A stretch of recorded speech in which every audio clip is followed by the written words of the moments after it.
Hola, ¿cómo están? Soy el profesor Julio Solís y en esta oportunidad vamos a ver la clase Competencias en la enseñanza-aprendizaje. En el logro de aprendizaje tenemos que al finalizar la unidad y a partir de la reflexión sobre las fortalezas y debilidades de la enseñanza por competencias, el participante construye un conjunto de principios y habilidades que serán necesarios para diseñar una sesión de aprendizaje. En el contenido tenemos capacidades, competencias, taxonomía de Bloom. También vamos a hablar sobre lo que es la taxonomía de Solo y también veremos lo que es las competencias del docente universitario en la actualidad. Veamos primero qué cosa viene a ser una capacidad y una destreza, ¿no? Son términos que normalmente se usan en el campo educativo, también unido a la competencia, ¿no? La capacidad vendría a ser una habilidad potencial de una persona y la destreza vendría a ser una habilidad específica según la torre. El mismo autor nos habla sobre las capacidades prebásicas. Dentro de ellas tenemos la percepción, la atención y la memoria. Sin estas capacidades sería bastante difícil de llevar una vida escolar de la mejor forma. Vamos a ver algunos ejemplos sobre lo que es la percepción. La percepción es un acto consciente unida a la sensación. Y la sensación vendría a ser lo que nosotros sentimos por medio de nuestros sentidos, ¿no? Voy a hacer un pequeño ejemplo sobre qué cosa es la sensación y qué cosa es la percepción. Veamos este ejemplo. A ver, imaginémonos que nosotros estamos de espaldas a alguien y esta persona viene con una aguja y nos empieza a hincar en la espalda, ¿no? Al primer sentido nosotros lo que hacemos es retirar un poco la parte donde nos están hincando, ¿no? Si lo hacen de nuevo, seguimos haciendo lo mismo hasta que en un momento nos empezamos a rascar o si no vamos a voltear a ver qué cosa está pasando. Eso es el sentir nada más, ¿no? Pero si nosotros vemos a la persona que se acerca con una aguja a hincarnos, lo que vamos a hacer es salir del lugar o rechazar a la persona de lo que quiere hacer o lo que está haciendo, ¿no? Eso vendría a ser un acto más consciente. Entonces, la situación que tenemos aquí es que la emoción es percibible por todos nuestros sentidos, pero no es consciente. En cambio, en la percepción sí tenemos que estar conscientes para poder percibir las cosas. En la parte de la atención vendría a ser la fijación que nosotros tenemos hacia algo, ¿no? Que puede ser un sonido o cualquier otro estímulo que tengamos en el ambiente. Estas pruebas de atención nos hacen cuando nosotros somos bebés todavía, ¿no? Nos llevan a pediatría, al hospital durante nuestros primeros meses y nos hacen algunas pruebas de seguimiento ocular, ¿no? Nos ponen una pelota roja delante de nosotros y nos pasan delante de la vista para ver si hacemos el seguimiento respectivo, ¿no? O también emplean algunas sonajas para ver si nosotros seguimos el sonido en determinados lugares del lugar donde están haciendo la prueba. En cuanto a la memoria, tenemos que tener en cuenta de que es muy importante para el aprendizaje. Y no quiere decir que caigamos en el memorismo, sino que nosotros debemos de memorizar ciertas cosas, ¿no? Por decir ahora, se ha perdido un poquito esta capacidad de memorizar las cosas. Si les preguntara a ustedes si saben en este momento 5 números de teléfonos celulares de alguien, de sus familiares más cercanos, de repente la gran mayoría diría que no se acuerda. Unos pocos que utilizan la memoria constantemente en la memorización de números sí lo haría. Entonces démonos cuenta qué tan importante sería memorizar algo. ¿Qué pasaría si estamos en una urgencia y se nos pierde el celular, ¿no? O se nos cae o se malogra y queremos comunicarnos con alguien. ¿Cómo lo haríamos? ¿No? ¿Seríamos capaces de comunicarnos con 5 personas en un determinado tiempo? Entonces veamos qué importante es la memoria para poder hacer nuestras cosas, para poder llevar una vida escolar o universitaria de la mejor manera posible. Luego tenemos a las capacidades básicas. Dentro de las capacidades básicas tenemos a la comprensión, la expresión, la orientación espacio-temporal y la socialización. Siempre utilizamos este término, ¿no? La comprensión. la comprensión, ¿no? Siempre cuando queremos referirnos a si nosotros sabemos un tema, nos preguntan, ¿comprendiste el tema? ¿No? ¿Comprendiste aquello? ¿Comprendiste lo otro? Y no nos damos cuenta que a veces la comprensión es mal utilizada. ¿Por qué? Porque la comprensión viene a ser una capacidad básica. Y eso nos lo dicen varias taxonomías en las cuales se han estudiado estas capacidades, ¿no? Son capacidades básicas. En la taxonomía de Bloom está en el segundo nivel. En la taxonomía de Solo también está en el segundo nivel. Y para otras instituciones también es una capacidad bastante básica. Entonces nosotros deberíamos de referirnos a nuestros estudiantes o hacerles preguntas sobre si evaluaron el tema, sintetizaron la información, ¿no? Que son capacidades más superiores que la mera comprensión. Luego tenemos la expresión.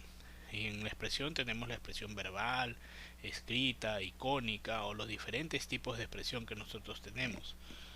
También tenemos la orientación espacio-temporal, o sea, el saber orientarnos en el tiempo y en el espacio. La socialización, ¿no? El poder socializarte con muchas personas, con otras personas.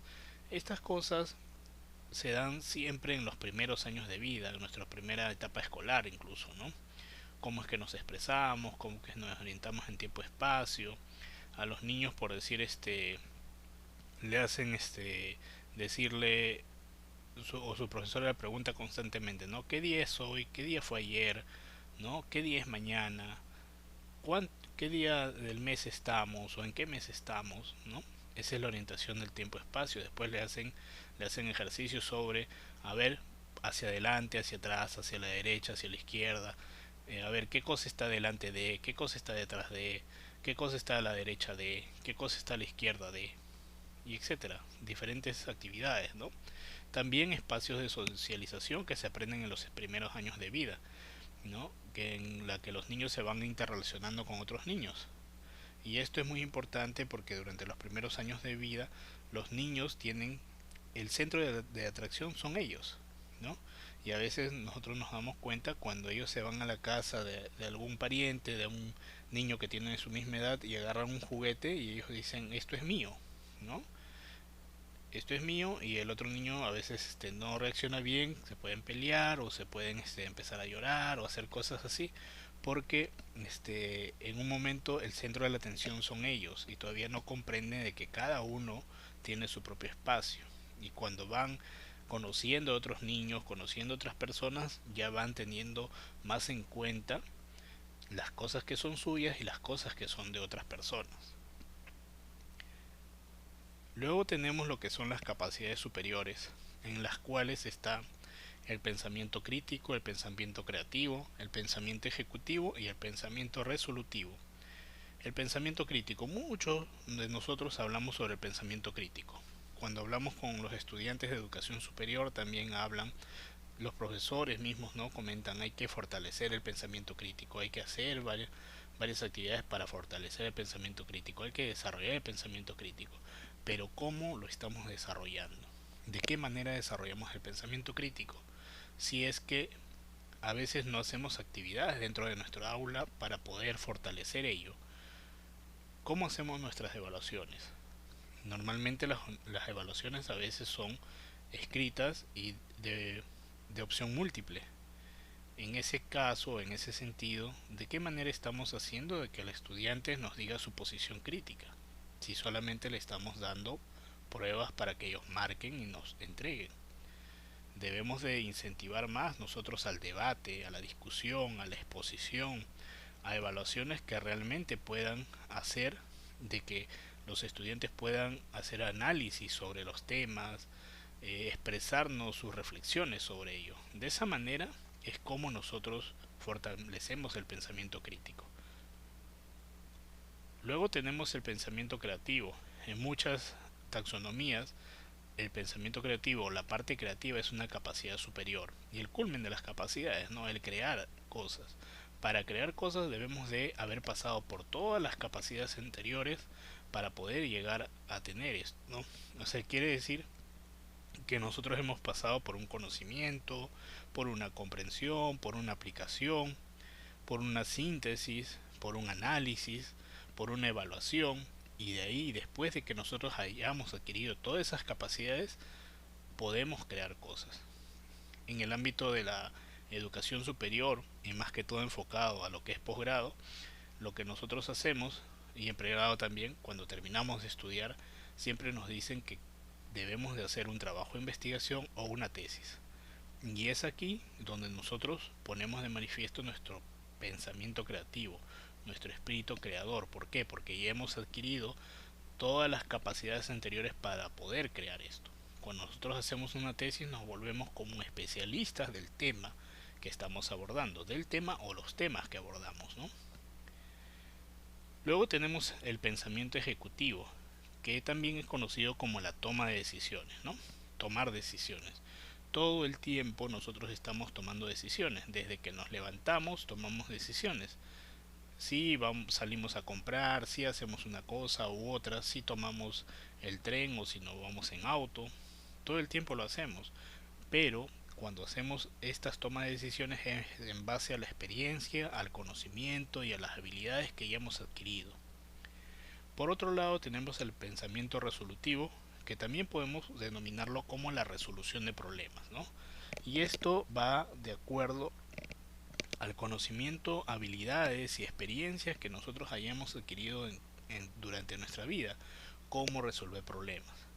Ya cuando tú resuelves un problema y se te presenta nuevamente la misma lógica de resolución, tú solamente aplicas nuevamente la lógica. Cada vez que se te presenta un problema y ya tienes tú la resolución hecha, entonces lo aplicas nada más de manera automática. ¿Cuándo es que empleas más tu pensamiento resolutivo? Cuando se presentan situaciones nuevas para resolver. Entonces ahora veremos lo que es una competencia. La competencia viene a ser un cúmulo o un conjunto de estas capacidades, de conocimientos, de destrezas, de valores, actitudes y métodos. Y una competencia tiene lo que es el saber, que es la parte cognitiva, lo que es el saber ser, que es la parte interna, la parte emocional de la persona, y tenemos el saber hacer, que es la parte instrumental, el saber hacer cosas, ¿no? Esta es una taxonomía, la taxonomía de Bloom, ya la original, en la cual, si nosotros nos damos cuenta, aquí en el dominio cognitivo, el primer nivel es el conocimiento. El conocimiento es algo básico, el conocer algo, ¿no? El conocer, describir de qué color es, de qué tamaño es. La comprensión es saber para qué se utiliza eso, para qué se utiliza, de qué está compuesto esto. La aplicación es como decir dónde lo utilizamos, de qué manera lo vamos a utilizar. El análisis ya va mucho más allá. ¿Qué podríamos hacer con esto? ¿No? ¿Qué podríamos hacer? ¿Qué te parece si en vez de esto utilizamos otro? ¿Ya? Otra cosa que se parezca a este aparato o el objeto que me estás mostrando. La síntesis vendría a ser un resumen, una conclusión sobre lo que estás haciendo con el objeto, el material o el tema que estás desarrollando. Y la evaluación vendría a ser el poder saber los aspectos positivos, negativos del tema, del objeto, de la situación que estás estudiando y poder establecer una reflexión crítica sobre ello. Como le digo, es la taxonomía de Bloom bastante básica como antes se había concebido, pero luego se hizo una adecuación que veremos mucho más adelante. En cuanto al dominio afectivo, tenemos lo que es la recepción, la respuesta, la valoración, la organización y la caracterización. En cuanto a la recepción, ¿cómo es el dominio afectivo, no?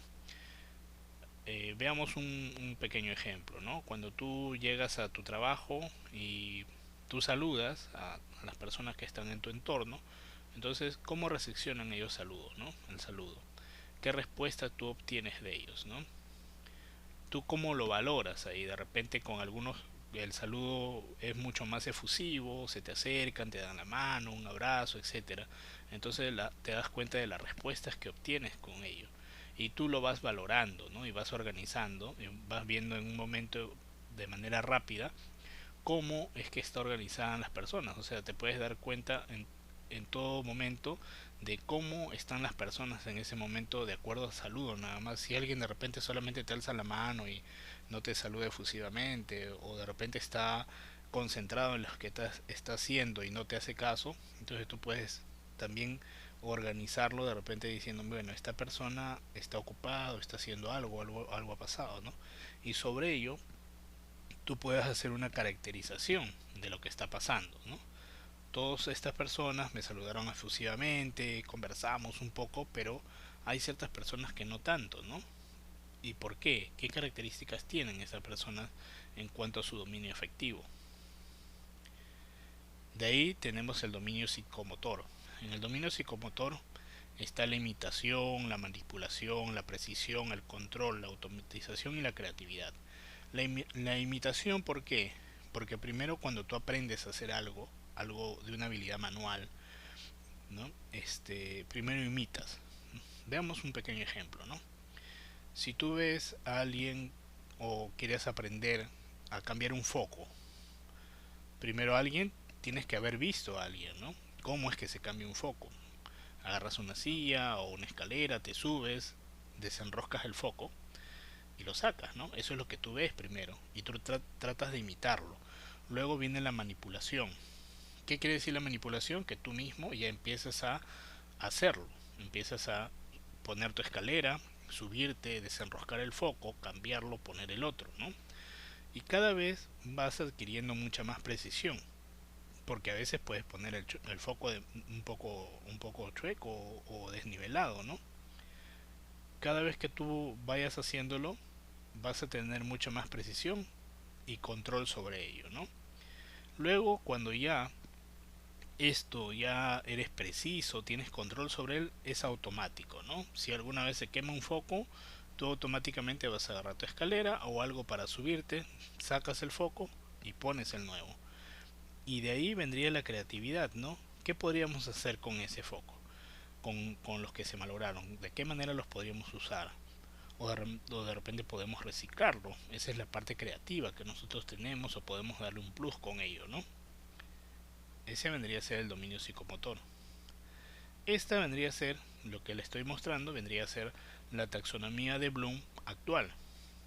Y como vemos en la flecha, dice en la parte de abajo pensamiento de orden inferior y en la parte los pensamientos de orden superior.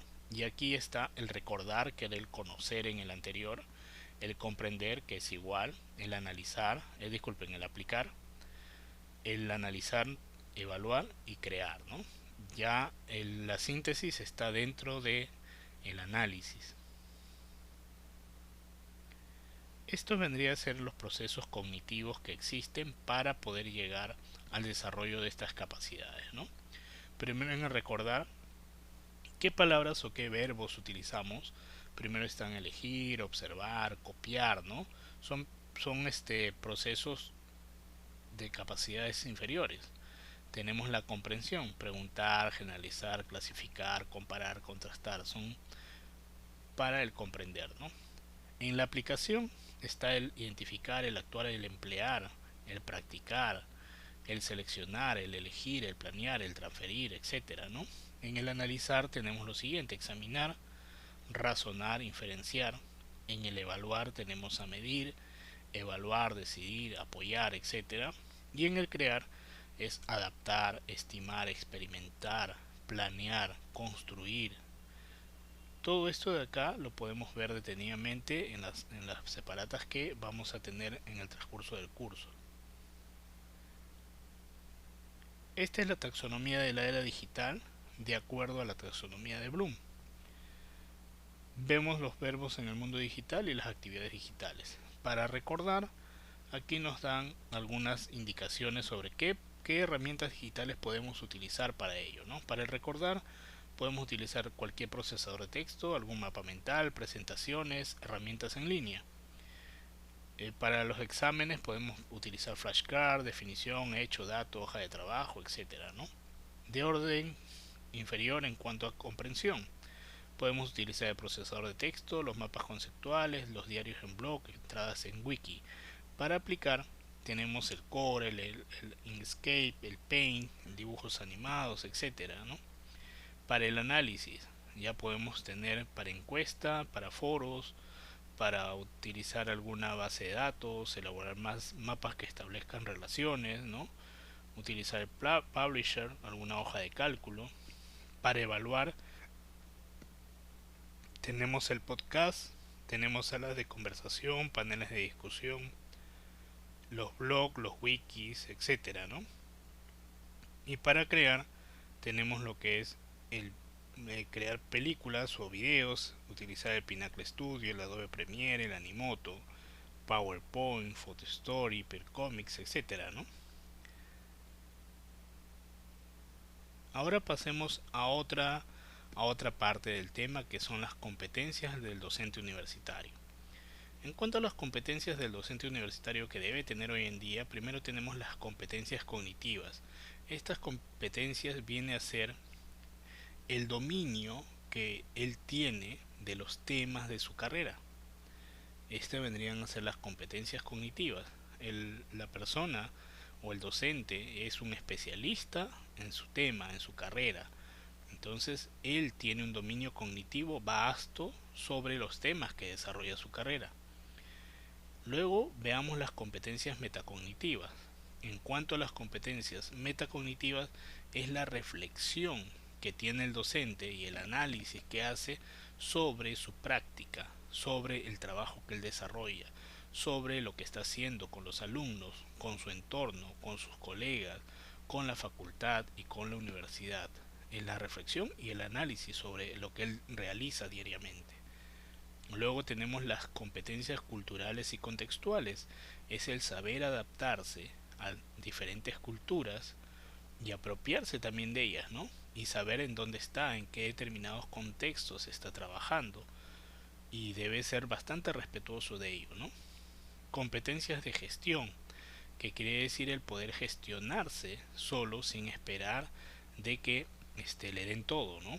Si necesito alguna cosa, yo tengo que gestionarlo y estar viendo cómo es que me agencio de las cosas que necesito para poder desarrollar mis clases. Las competencias sociales, el poder ser bastante asertivo, comunicativo con las personas, el poder ser un ejemplo también para los alumnos, para otros colegas también, ¿no? Las competencias comunicativas, el saber dirigirse a los estudiantes, ¿no? De manera asertiva, tener un buen trato, ser un ejemplo también para ellos. Tenemos las competencias tecnológicas en este entorno y en este tiempo. Son muy importantes el haber adquirido estas competencias tecnológicas, el desarrollo y también el desarrollo y creación de algunas herramientas, no de herramientas, sino de recursos, ¿no? De recursos. La utilización de estas herramientas digitales para poder dictar sus clases. Y por último, y no menos importante, yo creo que es una de las más importantes ahora, es la competencia de investigación, en la cual el docente universitario debe ser una persona que esté en constante investigación. Cada año debería estar escribiendo por lo menos entre 3 a 4 artículos científicos como mínimo, ¿no? Para poder crear crear nuevos conocimientos y también para que sus estudiantes sigan ese ejemplo. Bueno, esto es todo sobre el tema. Cualquier cosa estamos viéndolo dentro del desarrollo del curso. Muchas gracias.